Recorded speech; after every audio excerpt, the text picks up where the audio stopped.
अस्सलाम वालेकुम फ्रेंड्स, उम्मीद है आप खैरियत से होंगे। आप देख रहे हैं फाइनेंस एक्सपर्ट। बिजनेस पर्सन अपनी रिटर्न कैसे फाइल करेंगे, इस वीडियो में कंप्लीट प्रोसेस में आपको करके दिखाऊंगा। टेक्निकल पॉइंट्स आपके साथ डिस्कस करूंगा, ध्यान से देखिएगा। सबसे पहले तो ये रिटर्न है कि लोगों के लिए जो लोग ट्रेडिंग का बिजनेस करते हैं, जो लोग कंपनी से चीज़ें लेते हैं और आगे उसको सेल करते हैं, जैसे kirana store, super store, cosmetic shop, ठीक है, शूज़ का बिजनेस है आपका, आपका मेडिकल स्टोर है, इलेक्ट्रॉनिक्स की शॉप है आपकी। अलगर्ज आप जो भी बिजनेस कर रहे हो उसमें आप कोई प्रोडक्ट सेल कर रहे हो अपनी शॉप पे, या आप घर ऑनलाइन बिजनेस कर रहे हो तब भी आप इसको फॉलो करोगे। जहां पे आप कोई प्रोडक्ट सेल कर रहे हो, कोई चीज सेल कर रहे हो, तो आपने इस रिटर्न को फॉलो करना है। इसमें आपने करना ये है, आपने नॉर्मल रिटर्न का फॉर्म ओपन करना है, यहाँ पे टैक्स ईयर 2024 लिखना है। अगर आपने 2023 की फाइल करनी है तब भी आप उसको 2023 लिखोगे, 22 की करनी है तो 22 लिखोगे। अभी क्योंकि 24 की चल रही है तो मैं आपको 24 की बताऊंगा। वैसे मैंने 2023 पे वीडियो अपलोड की हुई है, वो आप देख सकते हो।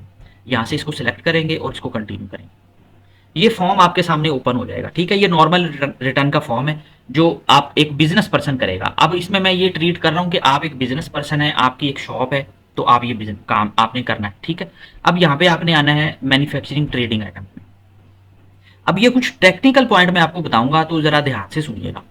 देखें जी, ग्रॉस रेवेन्यू में आपने पूरे साल की सैलरी लिखनी होती है कि पूरे साल में आपकी सैलरी कितनी है। अब आप यहाँ पे सैलरी की अमाउंट, डेफिनेटली एग्जैक्ट अमाउंट तो कोई भी नहीं लिखेगा, और मैं कभी कहूंगा भी नहीं आपको कि लिखनी चाहिए। लेकिन अगर आपके शॉप के ऊपर जो डेबिट और क्रेडिट कार्ड आप अगर पेमेंट लेते हो, तो वो उतनी पेमेंट तो आपने लाजमी शो करनी है, उससे थोड़ा सा इंक्रीज करके ही करना है, ठीक है। क्योंकि जो डेबिट और क्रेडिट की सेल होती है आपकी कार्ड से, वो ऑटोमेटिकली जो है ना डायरेक्ट एफबीआर के पास जा रही होती है, तो उससे कम नहीं करना, उससे थोड़ा ज्यादा ही रखना है। वैसे नॉर्मली जिनके पास ये नहीं होता तो वो अपनी मर्जी से कोई भी सेल की फिगर डाल सकते हैं। फॉर एग्जाम्पल हम कहते हैं जी पूरे साल में हमारी जो सेल हुई है वो हुई है 55 लाख 60। इसको कैलकुलेट करें। अच्छा, एक चीज आपने याद रखनी है, मैं साथ साथ आपको जो टेक्निकल पॉइंट बता रहा हूं ना, इसको आपने जहन में रखना है। आपने जो अपनी सेल्स है, ये 100 मिलियन से ऊपर नहीं शो करनी। अगर आपने अपनी सेल 100 मिलियन से अबव शो की तो फिर आप विद होल्डिंग जो एजेंट होता है उसकी कैटेगरी में आ जाओगे। तो फिर आपको विद होल्डिंग टैक्स काटना पड़ेगा, और वो एक लंबा चक्कर होगा और उसमें बड़ा मसला होगा, ठीक है। अगर वाकई 100 मिलियन से अबव आपकी सेल्स है तो फिर बेटर है आप अपनी रिटर्न खुद फाइल ना करें, किसी अच्छी कंसल्टेंट को हायर कर लें। हमारी सर्विसेज लेनी है, आप हमारी सर्विसेज भी ले सकते हो। लेकिन अगर 100 मिलियन से अबव सेल्स है तो फिर आप रिस्क ना लें, फिर आप अपनी रिटर्न खुद फाइल ना करें। उसमें काफ़ी चीज़ें जो है ना वो आपको फिर प्रॉब्लम क्रिएट करेंगे। तो अगर एक्चुअल में 100 मिलियन से थोड़ी सी ज़्यादा है तो कोशिश करें उसको कम कर लें, उसको 100 मिलियन से ऊपर ना लेके जाएं। उसके बाद आ जाता है आपका ओपनिंग स्टॉक। अगर तो पिछले साल आपने क्लोजिंग स्टॉक शो किया था फिर तो ओपनिंग स्टॉक डालें आप, ठीक है। अगर पिछले साल यहाँ पे क्लोजिंग स्टॉक डाला हुआ था वो आप अपनी पिछली रिटर्न से चेक कर सकते हो। अगर आपने पिछले साल ओपनिंग स्टॉक नहीं डाला, तो क्लोजिंग स्टॉक नहीं डाला, तो फिर ओपनिंग डालने की जरूरत नहीं है, इसको ऐसे ही रहने दें। अब आ जाती है सैलरी और वेजेस की बात, ठीक है। इसके बाद सॉरी, इससे पहले आती है नेट परचेजेस।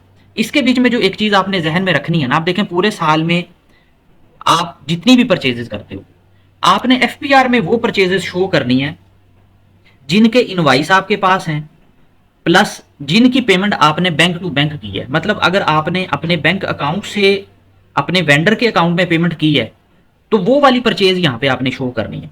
अगर आपने परचेजेस शो कर दी, फॉर एग्जांपल मैं कहता हूँ कि मैं यहाँ पे हमने 55 लाख सेल शो की थी, हम कहते हैं जी 35 लाख हमारी परचेजेस हुई।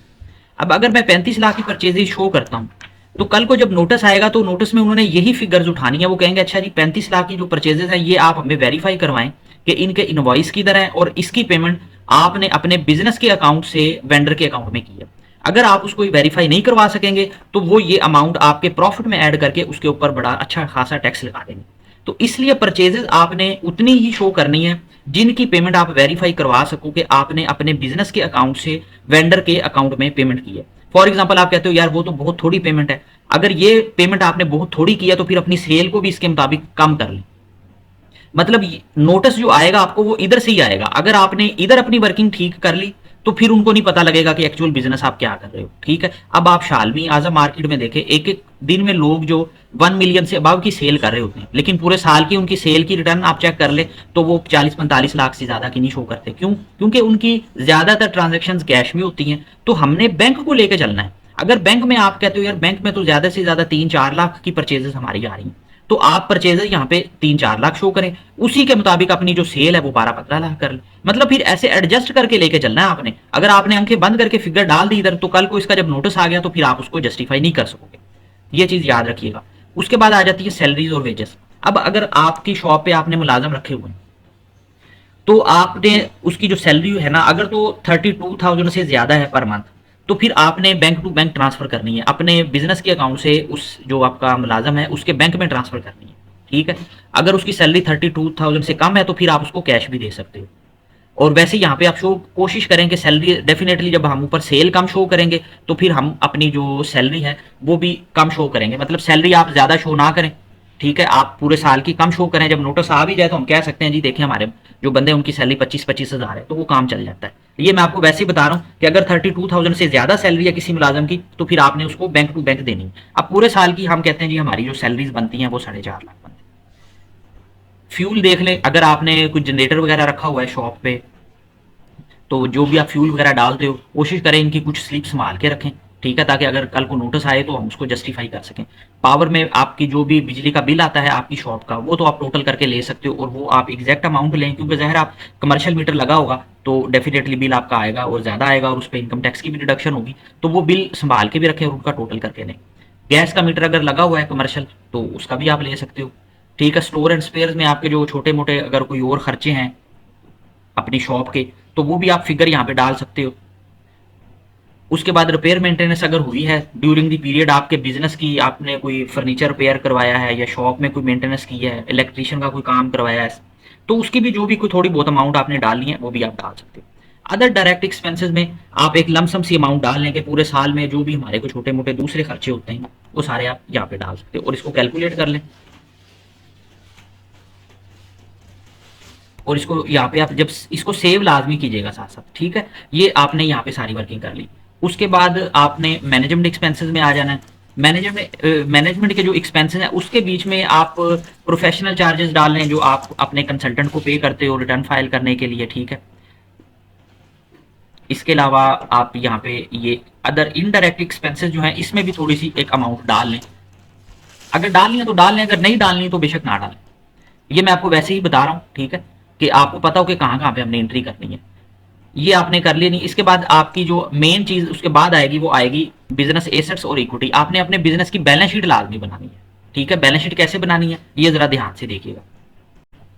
जी फ्रेंड्स, बैलेंस शीट में आपने ये करना है, सबसे पहले तो यहाँ पे कैपिटल की अमाउंट आपने वो लिखनी है जो आपने अपने वेल्थ स्टेटमेंट में शो की हुई है, क्योंकि जहाँ पे हम वेल्थ स्टेटमेंट जब बनाएंगे मैं आपको बता भी दूंगा, वहाँ पे कैपिटल की अमाउंट आपने लिखनी होती है। जो भी आपका बिजनेस है, फर्ज किया मैं कहता हूँ मेरा मेडिकल स्टोर है तो मैं आसिफ मेडिकल स्टोर के नाम से मैंने एक बिजनेस एनटीएन में ऐड किया हो। अगर आपका भी बिजनेस है और एनटीएन में ऐड नहीं किया तो आप उसको एनटीएन में लाजमी ऐड कर लें। मैं कहता हूँ इसका जो कैपिटल है वो 1 मिलियन है, ठीक है। 1 मिलियन कैपिटल के साथ आप क्रेडिटर्स के बीच में भी तकरीबन कोई अमाउंट डाल सकते हो, थोड़ी बहुत डाल लो जितनी डालनी है आपने मतलब कुछ फिगर आप जैसे डालते हो, तो ये भी 1 मिलियन मैंने डाल लिया। अदर लाइबिलिटीज में मैं कह देता हूँ 5 लाख पड़ा। ये आपने अपने लिहाज से करनी है। मतलब क्रेडिटर्स का मतलब ये है कि मार्केट में आपने पैसे देने कितने हैं। अदर लाइबिलिटीज में आ जाता है कि जैसे आपका जो ज़ाहिर है जून 30 जून को क्लोजिंग होती है, जून का बिल है, सैलरीज हैं, कुछ और एक्सपेंसेस हो सकते हैं, तो वो सारे अदर लाइबिलिटीज में आ जाते हैं। अब ये 25 लाख आपका टोटल इक्विटी और लाइबिलिटीज हुई हैं, तो आपने एसेट्स भी 25 लाख के करने हैं। तो फॉर एग्जाम्पल अब मैं इसमें कहता हूँ कि 15 लाख का तो मेरा फर्नीचर पड़ा हुआ है, ठीक है। अब इसके बीच में देखें ये आ रहा है स्टॉक। अगर तो आपने यहाँ पे ऊपर स्टॉक क्लोजिंग स्टॉक डाला है, ठीक है, जिधर मैंने आपको इधर बताया था, ये देखें अगर तो यहाँ पे क्लोजिंग स्टॉक डाला है तो फिर तो इसमें क्लोजिंग इसकी स्टॉक में फिगर डालें। अगर वहाँ पे स्टॉक नहीं डाला तो फिर इसको छोड़ दें, खाली छोड़ दें। अब मैं कहता हूँ कि 15 लाख के मेरे पास एसेट्स हैं, अगर बिल्डिंग भी आपकी अपनी है तो उसकी भी थोड़ी बहुत वैल्यू लिख दें आप यहाँ पे। फर्नीचर या कोई मशीनरी रखी हुई है तो उसकी टोटल वैल्यू लिख दें। और ये एक आपने आइडिया लेना है, एग्जैक्ट वैल्यू लिखने की जरूरत नहीं होती, ठीक है। अब कैश एंड कैश इक्विवेलेंट में आपके जो बिजनेस अकाउंट्स है ना, 30 जून 2024 वाले दिन उसके अंदर जितने पैसे पड़े हुए थे, मतलब आपका आसिफ मेडिकल स्टोर के नाम से बिजनेस है तो आसिफ मेडिकल स्टोर का जो अकाउंट टाइटल है, जितने भी अकाउंट है उनका 30 जून 2024 के जो बैलेंस बनते हैं ना, उसको थोड़ा सा इंक्रीज करके लिखते हैं। फर्ज किया अगर हमारे 3 अकाउंट थे, उनमें अप्रोक्सीमेटली कोई 2.5 से 3 लाख रुपए पड़े हुए थे, तो मैं कह देता हूँ टोटल 5 लाख हमारे पास हैं, जिसमें कैश भी आ जाएगा, बैंक का बैलेंस भी आ जाएगा। तो जो बिजनेस अकाउंट्स होते हैं उनका बैंक बैलेंस वेल्थ स्टेटमेंट में नहीं आता, जैसे हम अपना वेल्थ में जाके अकाउंट नंबर लिख के करते हैं, वो यहाँ पे ही आता है। ठीक है, अब देखें यहाँ पे 5 लाख ये लिख दिया, ये 2 मिलियन हो गया, जबकि टोटल इक्विटी और लाइबिलिटीज 2.5 मिलियन की थी, तो हमने इसको 25 लाख ही पूरा करना है। तो अब इसमें 5 लाख का फर्क आ गया, वो आप अदर एसेट्स में 5 लाख डाल दो। ठीक है, अब ये देखिए 25 लाख ये हो गया, 25 लाख ये। तो इस तरह से आपकी ये जो इनकम टैक्स रिटर्न है ना, इसकी वर्किंग तकरीबन कंप्लीट हो जाती है। अब आगे बारी आ जाती है टैक्सेस की, कि आपने के टैक्स जहां जहां पे कटे हैं वो आपने कैसे क्लेम करने हैं।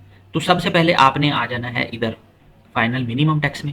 एडजस्टेबल में भी आप देख लें, एडजस्टेबल के बीच में नॉर्मली ना वैसे लोग ज़्यादातर एडजस्टेबल में भी लिख देते हैं, और अगर आप लिखना चाहो तो इसमें मिनिमम में भी लिख सकते हो, लेकिन ये काम रिटर्न में चीज़ें तो डिफरेंट है, लेकिन रिटर्न के फॉर्म में ये उनको एक ही ट्रीट करता है।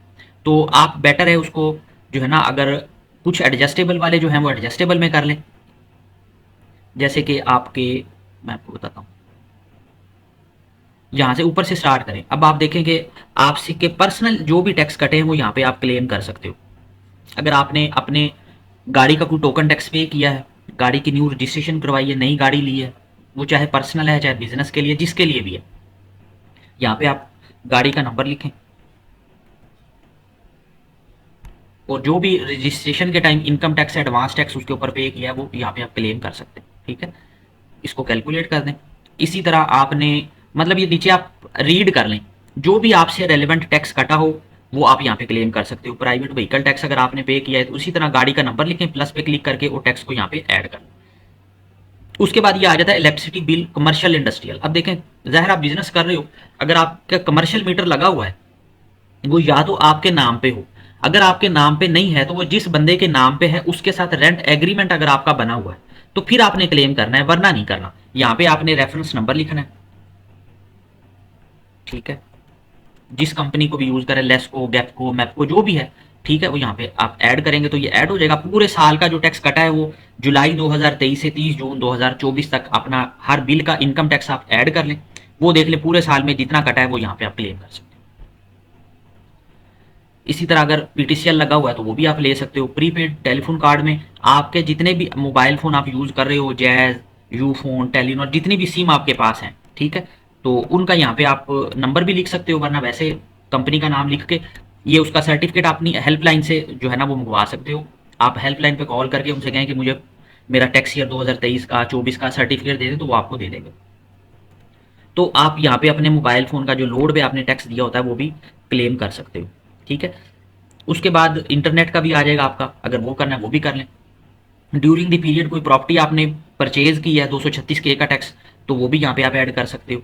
ये सारी चीज़ें यहाँ पे आ जाएंगी, इसको आप एक दफ़ा सेव लाजमी कर लें।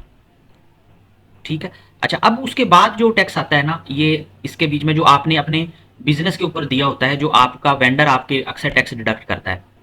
जैसे कि अक्सर ऐसे होता है कि आपका विद होल्डिंग टैक्स जब आपको सप्लायर माल देता है तो वो टैक्स काट लेता है आपका। ठीक है, तो वो आपने क्लेम कहाँ पे करना है, तो वो मैं भी आपको बताता हूँ। ये देखें, अब ये आपको इन्फॉर्मेशन मिलेगी जब आप अपना एफबीआर मालूमात देखेंगे या एमआईएस देखेंगे। जैसे मैंने एक वीडियो अपनी बनाई थी कि रिटर्न फाइल करने से पहले ये चीज़ें लाजमी देख लें, तो वहाँ पे आपके टैक्सेस की डिटेल आ रही होती है कि आपका टैक्स कहाँ कहाँ पे कटा है, तो वो आपने वहाँ पे क्लेम करना है।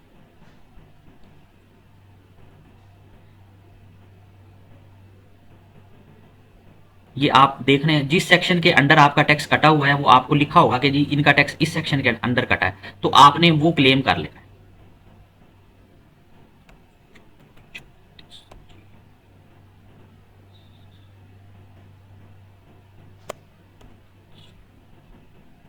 एक मिनट, 236 का,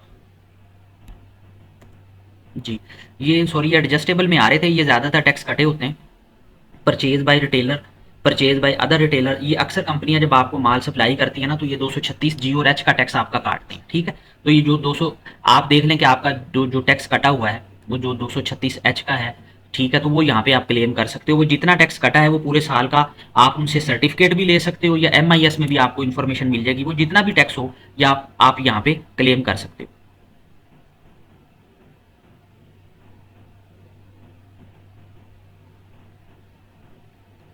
मैक्सिमम ये टैक्स आपके आ जाते हैं। फिर भी इसके अलावा अगर कोई टैक्स आपका कटा है, जैसे किसी ने पेमेंट करते हुए आपका 153 का टैक्स काटा है, ठीक है, आपने किसी को सेल की तो उसने पेमेंट करते हुए आपका 153 का टैक्स काटा है, तो वो फाइनल टैक्स में आप यहाँ पे क्लेम करोगे, मिनिमम में आएगा वो आपका, ठीक है। वो आप उस पे देख लें रेट आपका उसने कितना काटा है, 1% काटा है, 0.5 काटा है, 5.5% काटा है, तो जितना भी कटा हुआ 153 जो है वो फाइनल में आएगा, फाइनल और मिनिमम में आएगा। बाकी सारे नॉर्मली आपके एडजस्टेबल में आएंगे। उसके बाद आप कंप्यूटेशन पे आए, कंप्यूटेशन में आके आप इसको सेव भी कर लें। अब देखिए हमने सारे टैक्स कैलकुलेट कर लिए, अपने बिजनेस की वर्किंग कर ली, जो चीज़ आपसे रेलेवेंट है वो ले लें। मैंने इसको डिटेल से इसलिए बनाया है कि जितना ज़्यादा मैं लोगों को कवर कर सकूं, आपके जो भी मसले हों वो कवर हो जाए। अगर आपका सिंपल है, नॉर्मली सिंपल ही होगा, अगर आपका कोई टैक्स नहीं कटा, सिंपल सी बिजनेस इनकम है, तो आपको कुछ करने की ज़रूरत नहीं। जैसे बिजनेस इनकम मैंने डाल लिया, उसको ध्यान रखते हुए अपनी बिजनेस इनकम डाल सकते हो। अब देखें जी, अब क्या करना। अब ये देखें यहाँ पे हमारा रिफंडेबल टैक्स आ गया। अगर हमारा एडमिटेड टैक्स आता तो फिर हमने चालान बनाना था, चालान बना के पे करना था। जब पे करेंगे चालान तो फिर वो आगे मैं प्रोसेस आपको एंड पे बताऊंगा। अभी बहरहाल इसकी वर्किंग कंप्लीट हो गई है। अब आपने क्या करना है, रिटर्न में ये सारा कुछ आ गया। अब उसके बाद वेल्थ स्टेटमेंट की वर्किंग होती है, वो मैं आपको बताता हूँ। वेल्थ स्टेटमेंट में आपने क्या करना है, आपने कोई प्रॉपर्टी ली है उसको कैसे ऐड करना है, प्रॉपर्टी को डिलीट कैसे करना है, ठीक है, पर्सनल बैंक अकाउंट कैसे होंगे, वो सारा मैं आपको वेल्थ स्टेटमेंट। जी फ्रेंड्स, वेल्थ स्टेटमेंट में आपने सबसे पहले जाने से पहले आपने करना ये है कि जो बिजनेस की ये इनकम है, ये देखें नॉर्मल टैक्स में आ रही है, तो इसको यहाँ से कॉपी करें और वेल्थ स्टेटमेंट में रिकंसिलेशन में आए और ये देखें सब्जेक्ट टू नॉर्मल टैक्स में आपने इसको पेस्ट कर देना। मतलब ये कि ये पूरे साल का बिजनेस का प्रॉफिट है आपका, सेल्स नहीं आएगी, प्रॉफिट आएगा आपका, और प्रॉफिट पे आपने टैक्स देना होता है, ठीक है। अब उसके बाद यहाँ पे आ जाते हैं आपके पर्सनल एक्सपेंस। यहाँ पे देखिए पर्सनल एक्सपेंस में आपने लमसम अदर पर्सनल एक्सपेंस में एक फिगर डालनी है। फॉर एग्जांपल मैं कहता हूँ 4.5 लाख। अब ये आपने अपनी इनकम के हिसाब से डालनी है, एक्चुअल एक्सपेंस नहीं डालने। अगर आपने एक्चुअल एक्सपेंस डाले तो वो बहुत ज़्यादा होंगे, ठीक है, आपकी इनकम उसमें कम शो होगी, तो वो फिर आपको मसला करेगा, बैलेंस शीट आपकी जो ना ये रिकनसाइल नहीं होगी। तो जो पर्सनल एक्सपेंस है, मतलब ये हमने खुद फिगर डालनी होती है, ये किसी ने आके आपसे नहीं पूछना कि जी एक्सपेंस हैं तो हमें पूरे वेरीफाई करवाओ। जाहिर है ये घर के एक्सपेंस 1-1 रुपया तो कोई भी नहीं लिखता, तो एक आइडिया लेना है आपने कि कितने को हो सकते हैं, उसको आपने कम रख के शो करना है। अब आ जाएंगे पर्सनल एसेट्स में। ये जी सबसे पहले तो आपकी आ रही है एसेट्स। देखें अगर जो एसेट पिछले साल आपने शो किया था तो वो एज इट इज आएगा जब तक आप इसको सेल नहीं कर देते। अगर आपने इसको सेल कर दिया तो फिर ये यहां से निकलेगा, वरना नहीं निकलेगा ये, ठीक है। एसेट की सेल और परचेस, जो सेल की एंट्री है ना, वो मैं इंशाल्लाह एक छोटी सी सेपरेट वीडियो बना दूंगा, क्योंकि वो थोड़ा सा टेक्निकल हो जाएगा अगर मैंने इसके अंदर ऐड किया तो। अभी बहरहाल मैं ये इज्यूम कर रहा हूँ कि कोई एसेट हमारा सेल नहीं हुआ, सिर्फ हमने एक नई प्रॉपर्टी परचेज की है, तो यहाँ पे प्लस पे क्लिक करें, प्रॉपर्टी का एड्रेस लिखें जो भी है, ठीक है, जितने मरले का है, कुछ भी है, घर है, प्लॉट है, कुछ भी है, वो यहाँ पे लिखें डिस्क्रिप्शन में, और जितने का आपने लिया है वो आप यहाँ पे वैल्यू ऐड कर सकते हैं।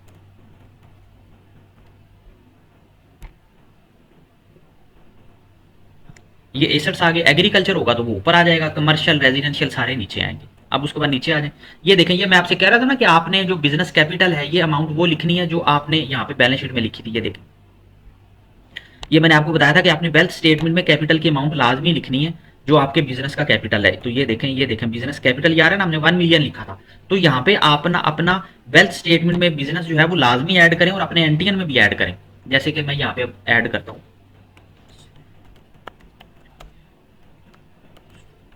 आपकी क्लॉथ शॉप है, शूज की शॉप है, जनरल स्टोर है, तो वो आप अपना जो भी नाम है वो लिख सकते हो यहाँ पे, ठीक है। यहाँ पे हमने कैपिटल वाली वही अमाउंट लिखनी है जो हमने अपने उसमें एसेट्स और लाइबिलिटीज में लिखी थी। इसको मैंने कैलकुलेट किया।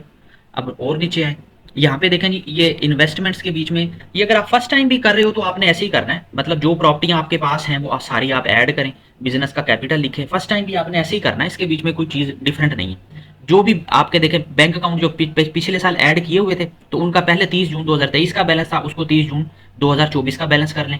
कोई नया अकाउंट ऐड करना है, फर्स्ट टाइम कर रहे हो तो यहाँ पे क्लिक करें, ठीक है, अकाउंट का नंबर लिखें, ये अकाउंट आपका ऐड हो जाएगा। कोई ज्यादा मुश्किल नहीं है। 30 जून 2024 वाले दिन जितने पैसे अकाउंट में पड़े हुए थे वो यहाँ पे लिख दें, इसको कैलकुलेट कर दें। जो अकाउंट आपने खत्म कर दिया, पिछले साल था अब नहीं है, उसको यहाँ से डिलीट कर दें। ये डिलीट हो गया, इसको कैलकुलेट कर दें और साथ साथ इसको सेव लाजमी करते रहें, वरना जो आपका डाटा है ना ये फिर बीच में से लॉस्ट हो सकता है जी। उसके बाद अगर ड्यूरिंग द पीरियड आपने कोई गाड़ी ली है तो मोटर व्हीकल को यहाँ पे आप ऐड कर लें। जितना उसकी डिटेल लिख सकते हैं लिखने, कोई इशू नहीं।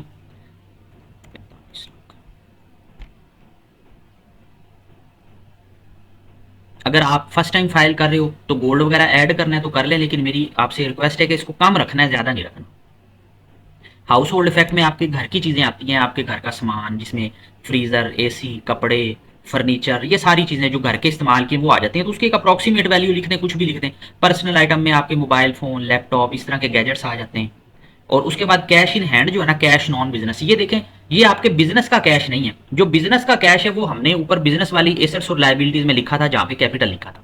ये आपका वो कैश है जो पर्सनल आपके पास पड़ा है, इसका बिजनेस से कोई ताल्लुक नहीं, और इसने यहाँ पे लिखा भी हुआ है नॉन बिजनेस। ठीक है, आप चाहे अब अगर तो आप फर्स्ट टाइम फाइल कर रहे हो फिर तो यहाँ पे कैश की अमाउंट लिख लें, और ये अमाउंट आपने ज्यादा लिखनी है। मतलब एक्चुअल में चाहे आपके पास 1 लाख भी ना हो तो इसको कुछ ना कुछ करके 4-5 लाख लिखें। ठीक है, अगर एक्चुअल में आपके पास 8-10 लाख है तो कम से कम इसको 25-30 लाख लिखें। मतलब ये कि 2 से 3 गुना बढ़ा के लिखें, क्योंकि फर्स्ट टाइम अगर आप कर लोगे ठीक तो अगले साल में आपको ये काम आ जाएगी, ये फ्लेक्सिबिलिटी आपको प्रोवाइड करेगी। अगर आप पहली दफा नहीं फाइल कर रहे, मतलब कि आप पिछली दफा भी फाइल करते रहे हो, तो फिर आप एक दफा इसको डिलीट करें, फिर उसके बाद करेंगे। अब मैं ये पहले ज्यूम करता हूँ कि जी हम फर्स्ट टाइम कर रहे हैं तो मैंने कैश लिख लिया। अभी जो फर्स्ट टाइम लोग फाइल कर रहे हैं उनके लिए मैं ये 2 मिनट की वीडियो बना देता हूँ। जब आप फर्स्ट टाइम फाइल कर लोगे, इसके बाद आपने यहाँ पे आना, यहाँ पे आओगे तो ये देखो अनरिकनसाइल्ड अमाउंट आपको ये आ रही है 71 लाख, पॉजिटिव में आ रही है। फर्स्ट टाइम अगर आप फाइल कर रहे हो तो ये अमाउंट पॉजिटिव में ही आएगी। आपने इसको कॉपी करना है, यहाँ से इसको कॉपी करना है, और यहाँ पे कुछ भी नहीं लिखा होगा नेट एसेट प्रीवियस ईयर, आपने इसको यहाँ पे पेस्ट कर देना है। जब आप इसको पेस्ट करके कैलकुलेट करोगे तो ये जीरो हो जाएगी। ठीक है, जब ये जीरो हो जाएगी तो फिर आप इसको सबमिट कर सकते हो, वैसे नहीं सबमिट कर सकते। अब अगर हम फर्स्ट टाइम फाइल नहीं कर रहे, फर्ज किया मैंने पिछले साल भी फाइल किया था, तो फिर क्या करना है, फिर आपने पहले अपने इसको बैलेंस करना है, अनरिकनसाइल को जीरो करना होता है। तो इसलिए पहले आप कैश को डिलीट कर दो, क्योंकि कैश की जो अमाउंट होती है ये एक बैलेंसिंग फिगर होती है, हम इसके साथ थोड़ा सा खेल सकते हैं, हमने प्ले करना है इसके साथ।